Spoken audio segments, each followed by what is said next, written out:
অনেকেই আমাদের কাছে প্রশ্ন করেন বা জানতে চান যে আমি তো ঢাকার বাইরে থাকি, তাহলে আমি সেবাটা কিভাবে পাবো?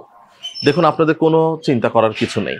আপনি যদি ঢাকা বিভাগের বাইরে থাকেন বা ইভেন দেশেরও বাইরে থাকেন, তাহলে অনলাইনে কিন্তু আপনি আমাদের চিকিৎসকদের পরামর্শ সেবা নিতে পারবেন। তবে বিশেষ করে শিশুদের ক্ষেত্রে বা যে সকল চিকিৎসাগুলো একটু দীর্ঘমেয়াদী, সেই সকল ক্ষেত্রে আমরা অনেক সময় এটা চিন্তা করি যে ওনারা যদি ফিজিক্যালি প্রথমে 1 সপ্তাহ বা 2 সপ্তাহের জন্য আমাদের এখানে নিয়মিত চিকিৎসা এবং পুনর্বাসন সেবাগুলো নেন, সেই 2 সপ্তাহের মধ্যে আমরা আসলে ওই শিশু বা ব্যক্তির তাদের বিভিন্ন পুনর্বাসনের জন্য কি কি তাদের প্রয়োজন রয়েছে, তাদের সেই চিকিৎসার ক্ষেত্রে আমরা একটা ট্রিটমেন্ট প্ল্যান করি এবং গ্যাপ অ্যানালাইসিস করে আমরা আসলে তাদের কি কি সার্ভিস লাগবে সেগুলো বের করে ফেলি।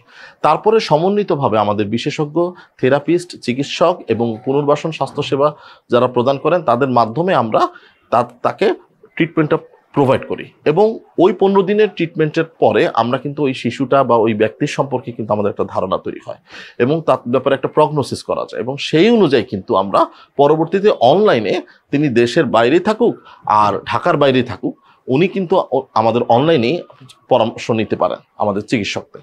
সো যারা ঢাকার বাইরে আছেন তাদের দুশ্চিন্তা করার কিছু নেই। পাশাপাশি আমাদের এই ব্যবস্থা রয়েছে, ঢাকার বাইরে যারা আছেন তারা আমাদের এখানে 3 মাসের বিভিন্ন প্যাকেজ রয়েছে, তারপরে 1 বছর মেয়াদী বিভিন্ন চিকিৎসা প্ল্যান রয়েছে। সেইগুলোর মাধ্যমে ওনারা কিন্তু এখানে থেকেও ওনারা চিকিৎসা যেন নিতে পারেন এবং পরিপূর্ণভাবে তারা যেন উন্নতি পান, সেই ব্যবস্থাও আমাদের বাংলাদেশ থেরাপি অ্যান্ড রিহ্যাবিলিটেশন ফাউন্ডেশনে আছে। সো আমাদের বাংলাদেশ থেরাপি অ্যান্ড রিহ্যাবিলিটেশন ফাউন্ডেশনের ফেসবুক পেজ এবং আমাদের বিভিন্ন প্রমোশনাল ক্যাম্পেইন চলছে। আপনারা সেখানে ভিজিট করে বিটিআরএফ এর সার্বিক সেবাগুলো সম্পর্কে জানতে পারবেন এবং প্রয়োজনে আপনারা আমাদের এখানে সরাসরি সেবা গ্রহীতাদের সাথে কথা বলতে পারেন। আমাদের এখানে চিকিৎসক, থেরাপিস্ট, বিভিন্ন পরামর্শক রয়েছেন, তাদের সাথেও সরাসরি দেখা বা কথা আপনারা বলতে পারেন ইনশাল্লাহ। তো সবাই ভালো থাকবেন, সুস্থ থাকবেন, আপনাদের পাশে আছি, পাশে থাকবো এবং এই সেবা যেন আমরা বছরের পর বছর আমরা যেন মানুষকে দিয়ে যেতে পারি সে প্রত্যাশা ব্যক্ত রেখে আমার বক্তব্য শেষ করছি।